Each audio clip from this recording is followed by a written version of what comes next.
So Okay. put on your best smile. I'll do the intro, and then I'll the intro to the show. Then I'll do the your intro, and then we'll start talking for like 10 minutes, and then you can interview me and ask me some questions. Sure. Thank you. Facebook people, I see you're there. Hi. Zuckerberg is working. He's alive and well. He's making this happen for us. Facebook. Oh my gosh. You know, Zuckerberg, it's German for Sugar Mountain. So that's I did not know cocaine. that. Yeah, that's Thank you cocaine. for sharing that fun fact. Yeah, this is your TED Talk. You don't have to pay. I'm here at the Stratosphere to get free Wi-Fi. Life hack: get your booty on down to a Starbucks if you run out of Wi-Fi for the month. So it's working for me. Welcome to Comic Spot, you guys. Today, one of the veterans of comedy I get to introduce to you, so you get to know, like, and trust him and want to support his comedy, is Will Melendez. He's over there in that square over there. Hi. How are you, everybody? Yeah, Thank you for having Will. me, Linda. I appreciate it. It's very kind of you. So nice of you to. It's so nice of people to give a rip about what I'm doing. I'm not used to this. I'm used to being ignored because I'm old. Oh no, not at all. Well, those glasses and that lip color would say otherwise. So you I'll look do great. anything for attention. That's so true. I would like to read to you the introduction Will sent to me. And I don't steal people's words. That's very hack. You know, you have to be careful. I'm quoting him. So, you know, don't cancel me, America. I'm actually giving him credit Have for his. people come for you for sharing people's bios? One person said to me, you know, I'm really glad you said that you're reading something I gave to you because a lot of people take credit that they might have written it. And I'm like, okay, I think we're pushing it a little far, but Yeah. All right. I understood it came from you, you know. So let me go into his introduction here for you folks. Will Melendez, yes, that's the handsome man over there I'm falling in love with, is an LA based queer Latino stand up comedian. They don't have abbreviations for that. You're going to have to do that yourself. Who's There's no open? What's that? There's no acronym for it. Yeah, thank you. Fine. He has opened for Mark Normand. I think he means on stage. Is that correct? You mean on stage you've opened for him? Yep. That's a joke. And shared the stage with Nikki Carr, who I love, Joey Medina, oh my gosh, Maria Bamford. I sound like I'm reading this for the first time because I am. I like to do this in the moment. Will has been featured at the World Series of Comedy and the San Diego, Portland, Aloha, Oak City, and Big Pine Comedy Festivals. OMG. He has featured at them. Will was also a semi-finalist at the 2018 and 2019 U.S. Comedy Contest. Will co-hosts and produces Misfits Comedy, a bi-monthly queer stand-up show that features your favorite queer comedians and allies from across the country. And that's what I am. I'm an ally of the movement. You can find him all over. I'll post up his links later. He co-produces Misfits Comedy, and I already mentioned that. He's working on his first comedy album, scheduled to come out if we survive the apocalypse in 2021. He was scheduled to perform at the Dallas, DC, Oak City Hilarious, and the Midwest Queer Comedy Festivals before the coronavirus canceled it. OMG. Thank you for the wonderful intro you supplied to me. Welcome to Comic Spot, the Will Melendez. Woo! Hi, Will. Thank you for having me, Linda. I appreciate it. Can't wait to get to know you. Likewise. You live in West Hollywood. I do. Were you born and raised there, or where were you born and raised? No, I'm originally from Ponce, Puerto Rico. So I was born in Puerto Rico, and then my family, we moved over when I was 5 years old. I'm the youngest of four. Orlando, Florida is kind of where I grew up. So I affectionately call myself a Disney Rican. Because I actually don't really have any family in the New York area. And whenever people think of Puerto Ricans, they think, oh, you're from New York. So I grew up in Orlando, so I just call myself a Disney Rican. So and then I've spent all of my time on the East Coast. I went to school in North Carolina. I worked in North Carolina for about 8 years.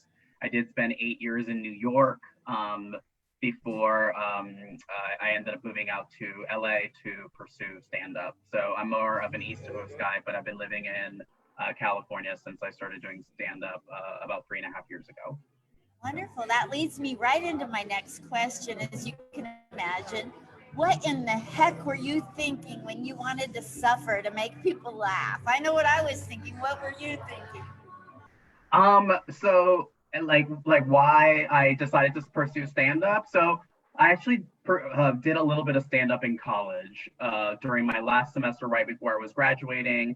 I was part of the Latino student group at my undergrad, and we wanted to put on a big event before we graduated. So I was the MC of the event. We did salsa dancing, singing, and I wanted to do stand up. I had never done it before. But because like we had the stage, I'm like, I'm gonna do stand up. So I did like 12 minutes of stand up. It was super fun. And then I never pursued stand up again. I thought it was for other people. I don't know, for some reason in my head, I thought, even though it was fun and I loved it, I don't know, I just kind of got in my head and I allowed my head to say, no, that's for other people. Then about 10 years later, a friend of mine from college, we had dinner and he saw that like I was doing well with my marketing career, but he thought like, I thought you would have pursued stand up. I just thought that that was for you. And then ever since that moment, I just kept thinking about it, thinking about it, thinking about it, thinking about it. And then once I saw Trump going down the stairs saying Mexicans are rapists, I'm like, okay, like I need to move to California. I have friends out here, and I just need to go where I feel the safest. So then I moved to California, and then I just started doing stand up, and I fell in love with it just like I did that one time on stage, and then I just kept going. So I just felt like that's just what I need to do. So you moved to LA and you said you live in West Hollywood. Yep. And so you live between the Comedy Store and the other club. And the Laugh Factory. And the Laugh Factory. Mm-hmm. And so you're right there in the heart of American comedy. I am. And so how soon, I mean, have you been passed by those two clubs already?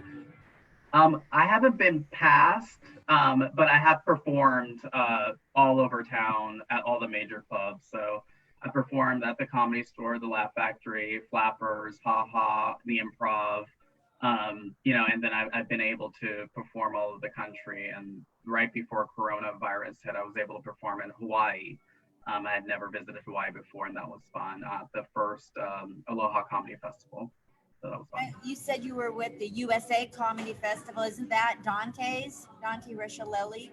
Yes. Love Dante and Rebecca. So yeah, I entered that contest in like the 2-year and under category, which is great that they're able to feature people who don't have that much experience, but who love comedy. So I was able to perform with on those two contests. 2 years in a row. And Rebecca and Dante are fantastic. They love featuring newer comics and different comics from different backgrounds. So they've been very, very kind to me. And I've just seen them take so many comics under their wing. So they're great. Yes. I went and I was with Harvey's Comedy Club in Portland, Oregon. Mm-hmm. And they came and they did the Portland Comedy Festival. Yep.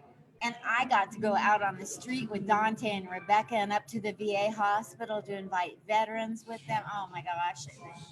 They're fantastic. And I think that's where we met in person for the first time at the Portland Comedy Festival. Yeah. Why? And I was interviewing the comedians and I didn't get to interview you. Well, like now there's plenty of time to interview me here. That's right. Making up for it. So the first time you went on a major LA comedy club after moving there 3 years ago, how scared were you to do it in LA? I was petrified. I couldn't eat like the 2 days leading up to my very first performance. And I think the first 9 months of me performing, like the same type of nerves would come. Like I'd be shaking, like I'd be holding the microphone, you could see my hand shaking. It was just very nerve wracking. But I think once you are comfortable with who you are on stage and you know exactly what you're about, I think that's the moment where you kind of turn and realize, like, I want to do this. I want to be up here. This is what I want to do. And some jokes will work, some don't work, but it doesn't really mean anything other than you're trying. So I feel like as long as you feel like you're trying, then I think that's where kind of the nerves go away. So I just oh spilled yeah, my but drink. it was the days leading up to it, they were not pleasant. They were not enjoyable. I just spilled my drink and I'm scooping everything onto the floor. You Oh, wonder what did I'm doing. did we spill something? Yes, I did. I spilled my entire Starbucks $5 drink Oh for the like. no. I picked up my phone just in time so it didn't get wet. Oh well, that's good. Uh, So yes, that's what I was doing. did you get the new iPhone? Is that what you have? Oh, Waterproofed. well, Yes. mine actually fell in the pool a few months ago, and I didn't notice it until like 10 minutes later, and then I picked it up, and it actually worked. It's waterproof. Like I've had no problems with it. I haven't needed to put it in rice or anything. I don't know who figured that hack out, but it's good. Your phone is protected in case you drop something, you spill something on it. Absolutely. So you got up on stage for the first time, and that was about 3 years ago in LA after moving from North Carolina. And then, how have things been going? Who have people come along to help you form your craft? Have you turned around and helped others? I don't like hearing just ego driven stuff. I like to hear the humanity, like who's helped you, who have you helped, what do you plan to do better because of the pandemic, those kind of things. Um, People have been very, very kind to me out here. So I think like there are some like horror stories about like, oh, some comedians are like terrible, some comedians are this or that or this. I've met some very kind people, and I wouldn't be able to uh, like I guess be where I am today in my career if it wasn't for the kindness and generosity of so many LA comedians. So the queer community has welcomed me with open arms. There are a number of queer shows that exist in the area. So just meeting, so comics like Samantha Hale, Mikey Scott, Teddy Margus, Jackie Steele, they've welcomed me with open arms, and it's been very nice to know that there's a whole queer community of comics who are supporting each other, booking each other, and just encouraging each other to be themselves, and that you don't have to be this exact type to be a comic. You could just be yourself, and yourself is good enough. Brian McDaniel is a white straight male ally who has also welcomed me with open arms. And he is, every single show that he books, there's always a queer comedian on there. So he sees that diversity is important in comedy because the more different points of view to have, the funnier the show is going to end up being. Joey Medina has also been a mentor to me. He's one of the original Latin Kings of Comedy, so he's also welcomed me with open arms. So I wouldn't be. I don't think any comic would be able to get to where they are without the help of other comics. There's no. It isn't just your talent; it's also kind of the kindness that you share with others. I recently started a queer show with my co-host Jeremy Pace. So we're trying to bring together different types of comics, not just for queer comics from LA, but also queer comics from around the country, especially now during coronavirus, where we can actually feature comics from like North Carolina, New York, Texas, Phoenix, and Portland. then also allies that have been very supportive of booking queer comics on national stages. So yeah, absolutely. Like I want to be able to pay it forward as much as possible. Aiden Park, we talked about Aiden earlier. He's been great. Sharon Houston. I mean, the list goes on and on. There's just so many amazing comics out there who not only are great performers, but also really great people and also value just different points of view to be showcased Yes. on stage. I was in Portland, Oregon. They have a huge LGBTQ, whatever else, community. I know the alphabet keeps getting longer, doesn't it? It does. And like, you only got 26 letters, but you can use some twice. It's fine. I won't Yeah. complain. And I won't remember them, but, and so, Belinda Carroll is huge in the Portland community, and she put on queer comedy festivals in Portland year Mhm. after year, and queer shows a lot. And so I got to be the person at the door taking tickets and money from people. And it was so fun for me to be there and be around people who aren't like me and Mhm. show the support. I also did Well, that for the Black Comedy Festivals in Portland. It's I like, mean, do it. and that matters, and people remember that. So I definitely, not like consciously, but I definitely notice when there are people who kind of take that extra step to help out, because they themselves are curious and are just naturally engaged and want to see the queer performers, but also like they realize that like I'm also different. I want to help other people out who are also different. You know what I mean? So Yes. that people take notice of that. So Yes. that's It what I like doesn't. to do. Yes. Mhm. So, what advice do you have? You've been in the business 3 years and counting, which is fabulous. Thank you for your service to serve up jokes. It's a sacrifice. You don't sometimes even get paid, or you get a drink ticket, or whatever. And so you're sacrificing so people can cope with Mhm. life even before the pandemic. So, what things would you like to say that you experienced in comedy that you had no idea was a part of it? And at the tail end of the question, what things did you experience that you couldn't spend $1 million to, like it was so worth going through something? Like So the surprising and so really the worth first it. question is like, what did I not expect? Yeah. Okay. I guess what I didn't expect is like so much camaraderie amongst the comics. Okay. So, um, I had no idea coming in. Like, I'm a corporate nerd, had spent 15 years in corporate America before I dove into comedy, and I wasn't sure whether people were going to be like cutthroat, nice to each other. I had no idea what like the interpersonal relationships or dynamics would be like, and I met some really, really great people who genuinely care, who genuinely want to help you if they see that you're talented or if you like represent something completely different than they've seen or uniqueness. That they're willing to give a helping hand and also give constructive feedback on certain jokes. Like, oh, if you change this thing, like I think it'll land better. Like that's a gift. Feedback's a gift, It and it's is. free. So I didn't really expect that as much as I've seen it. And it's been very nice to see. What was the second part of your question?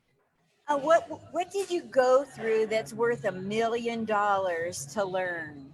Like the most valuable lesson. It's a little bit different than the first half of the question where you didn't expect, but what's something that you couldn't go out and pay $1 million to recreate it? Like you met your comedy hero, you got to sit and write jokes with somebody from 1960s comedy. There's got to be some way out thing that is just worth millions. Mine is getting to meet Wendy Liebman and Rita Rudner. Um, I guess. Um, so I guess I have two answers. One is bombing is your friend.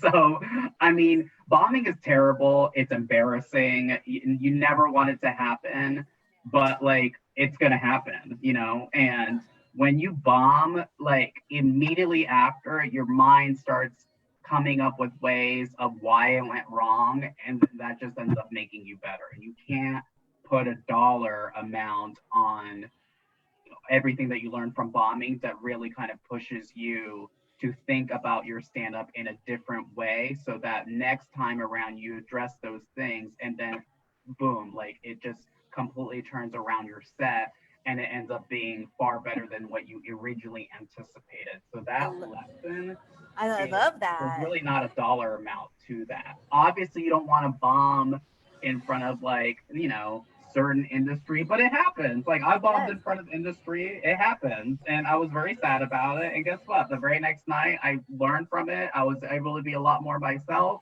and then I ended up having a fantastic performance. So, I think some people find bombing to be like, just like an ego destroyer. I think some people may think like, oh, I should just completely stop because I bombed this one time in front of this person. Like, no, just use that as a learning experience. Everybody bombs. It happens. And I guess like another experience that I had that I was, I guess, like super proud of is just being able to start my own show and being able to showcase comedians who I love that maybe not everybody knows about, queer and allies. I mean, that like being able to kind of give that back to what people have given to me, even though it's just kind of like a small thing or a small scale. Like it's been really exciting. So this whole like I was pretty depressed. I mean, as we all were, but like Yes. I was not writing. I was not doing anything creative. So now bringing back Misfits comedy with my co-host has been, it's been really fun and exciting. And it's not the same as like being able to perform on stage, but seeing comedians like meet each other who've never met each other before and like genuinely like have a nice spark and connection, like that's pretty awesome. So Yeah. I see it when other comics do it and produce their own shows when like they see like comedians meet each other, how like cool it is. Like so it's been pretty cool to do that. So that's been really exciting. So And that's the humanity that I'm talking about. Like when you're out creating a hmm better existence for other people, it raises your like it can lift your depression. yeah, totally. So Yeah. so No, now now absolutely. Yeah. now you get to say anything as your final plug, and you get to ask me questions because he expressed a desire to know things about me. So I said, why don't you interview me at the end? So Yeah. Absolutely. Well, I want to know about you, your background, how you got into comedy, and maybe one of the reasons why you're doing the comedy stuff and interviewing. I mean, I imagine this is very enjoyable for you to get to know comics. I want to know more about you. okay, thank you. Well, the thing is that people say, how come are you so good at interviewing? Well, in 1996, I got hit by a drunk driver, Oh wow. and I didn't know how to buckle my shoes, and my daughter took care of me, and it was too much for my daughter. And in 2014, she took care of me for 16 years when it was too much for her. Mhm. So because of it, we're not speaking, and we haven't spoke since Mhm. the day I started comedy. So she needed a break. I needed a break, and I didn't want to live without my daughter. So I called up a comedy club in Murrieta, California, and said, "You got to get me on stage. I got to learn today. I need a reason to live," and that's what Mhm. comedy has done for me. And I, Wow. I went, I went. My parents. These are all very serious things. My Yeah. parents survived the Holocaust, Oh wow. and they weren't there for us children. They had their own issues to deal with. So a lot of children have their varying stories. That was mine. And Mhm. if I could get my parents to forget what they were thinking about 1938 to 1945 and giggle, then that's what I'm doing on stage. That's what I'm doing here. And because of the brain injury, I'm good in the moment, much better than memorizing and recalling Right. information. So that's what. And when the pandemic hit, I've been doing comedy for 6 years, and I was interviewing people at a comedy club in Portland, Oregon, and then I left there, and I so badly wanted to interview people, but no club wanted me to interview people. And then the pandemic hit, and I'm kind of nosy, and if I'm depressed, maybe you're depressed. So I Zoom called people, Right. and I saw that their severe depression lifted when I just bantered with them. That's Mhm. all I'm doing. I'm just doing more of that. I'm just checking in with people. Tell me about the first time this and the first time that. What do you plan to do after the pandemic? And you know, Mhm. this is like not rocket science, but I really listen and I really care. And sometimes you can save a life if you just listen to people. Yeah. I'm really serious about that. And And even beyond that, I think that comedians are too essential, and we've never needed comedy more than now. And Yeah. everybody's sitting at home, and so nobody's telling me no unless Hmm. they don't like me or they don't like interviews. And so I'm getting a lot of yeses to come on, and I got lucky that I'm getting people because of the pandemic. Yeah. Oh, thank you for sharing your story. It's funny how like trauma really triggers, I guess, the vehicle to bring joy back into your life. So it sounds like that's what happened to you. And I applaud you for taking that step, especially after such a traumatic experience. So Thank you. my child trauma is rooted in growing up in a evangelical church and not being accepted. And me being me gay, like not being accepted. So that kind of is the root of it all for me to kind of bring joy into all the other people. So for you to be able to share that, I think is very commendable. Thank you. Thank you. Well, when I'm depressed, on my like not having my daughter in my life is depressing, or life Hmm. is depressed. When on a day when I wake up depressed, I make a point of trying to make 100 people laugh There that you go. day. That's a goal. You could do it. And if I only get four, I still feel much better than if it was zero. Uh huh. But there's days when I won't stop till I get to 100 because I'm so damn depressed. Can we? Oh, Depression is a real thing, and it really is. comedians. But That's amazing goal for you to be able to have. Every single day, 100 people. if I'm depressed, if I'm really sad about missing my daughter or life or not having a Hmm. lot of money or a Uh huh. home, renting, whatever, if something's Yeah. bothering me, I'll, instead of going inward, I will make a point of, no matter how I feel, trying to make others laugh. Hmm. And I have a whole bit about my bus stop comedy career. I literally have done comedy under a bridge to one veteran at a time. I don't care. I've got to make 100 people laugh today. You could do it at the bus stop. There's nothing wrong with it. And look at where you are. You're there, and you could do it right there where you are at the Starbucks at the Stratosphere. You'd be surprised when you walk up to people and say, "Would you like to hear a joke?" They'll say yes or they'll say no, one or Yeah, the other. that's fantastic.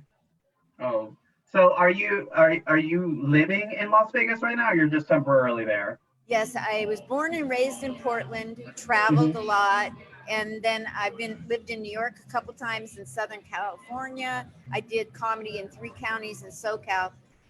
Moved back to Portland, and now I'm living in Vegas doing comedy here. Yeah, I love Vegas comedy so much. I got to perform there once. But yeah, it's fun. I'd love to go back, obviously, when all of this is over. Um, Absolutely. so is it like super busy over there right now? I mean, I see some people walking back and forth, but it doesn't look like it's like overwhelming.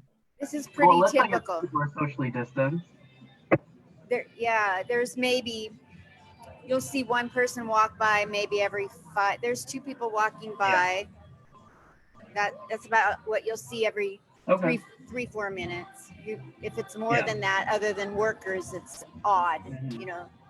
So yeah, out on the Oh. street, it's scary because there's very few tourists. So tweakers and homeless people have taken over the streets. And Hmm. I'm not trying to punch down and make fun of them, but you'd be surprised. Tourists keep us safe. Oh wow. Interesting. Yeah. Oh. Well, wear your mask, socially distance. My roommate actually ended up getting COVID, uh, and we just quarantined in our rooms and wiped down everything when we use common spaces, and then wore a mask whenever both of us were in the living room. And I was able to not get it, so it Great. is possible. So yeah, so just wear your mask and socially distance, and I think you'll be okay. Wonderful. Thank you. So I want you to plug everything that you're doing before we say goodbye. I'm Sure. here. I'm here to listen. If you have a show you do once a year, if you have a MySpace that's still open, plug anything you want. Sure. So I think I mentioned Misfits Comedy earlier.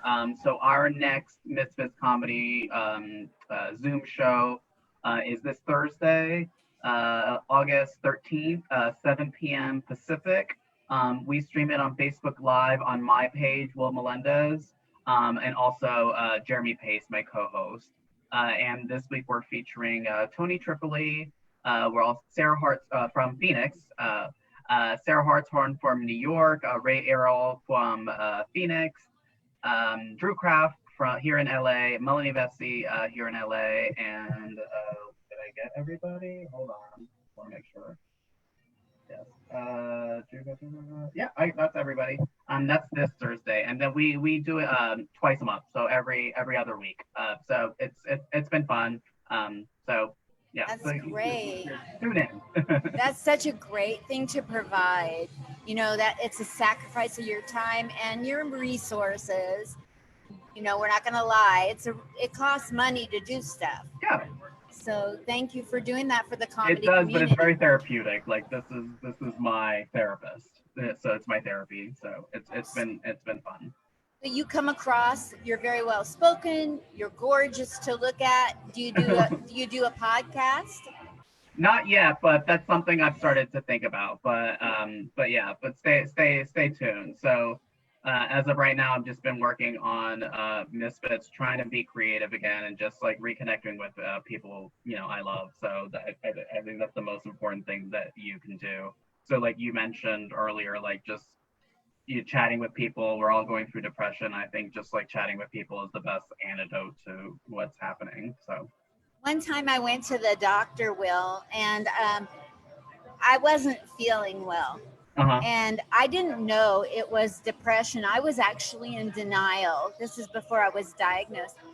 And I went in and I thought it was physical and a physical issue.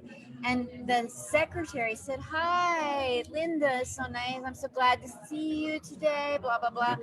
I was like, I feel better. I don't think I need to see the doctor. And that's when I realized that, if we are really accepting and loving and caring and listening to other people, we can actually save lives. We can make people feel better. Human interaction is our nature. And when we're deprived that, like our body physically will react to it in a negative way. So I'm not surprised that like you were not feeling well, and then just literally just the human interaction just ended up making you feel better. So that's what like this show has done for me, because I also was very, very sad, and now I feel like I can laugh again and make jokes, and but still recognize like the horror show that's going on outside and then in this administration. Not to get political or anything, but it's been super helpful. So I applaud you for doing this. I applaud you for what you're doing. And I'm so glad that I got to have you on here, and I thank you for your time, and I adore Aiden, and to know that you and Aiden are good buddies, it just like that's it makes my heart tingle to know that the two of you are buddies. So. Yeah, we are. He literally FaceTimed me like when we were about to start. He's in Montana, so I was like, it's been too long since we've spoken, so we're probably gonna chat after this call. But yeah, it looks like you interviewed him earlier. So such a doll. We'll be talking about you.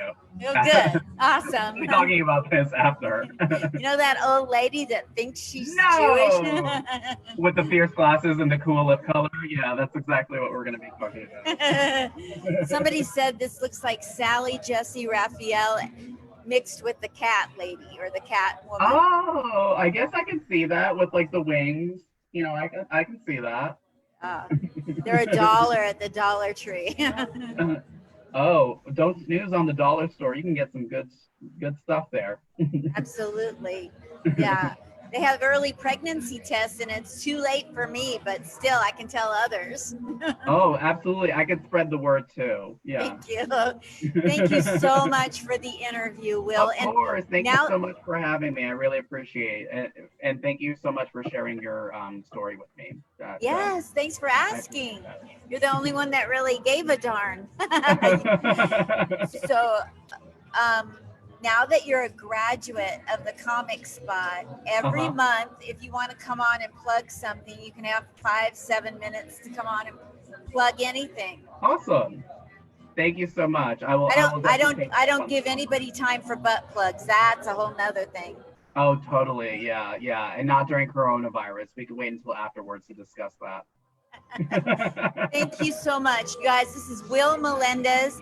I will post the video with a whole lot of how I felt about him later tonight and all the places you can follow him. Follow him. Follow good people. There are good people in the biz. Oh. Thank you, Thank you, Will. Linda, so much for having me. I really appreciate it. This was fun. Same here. Love you lots. Love you too. Talk to you soon. Okay, bye. Bye.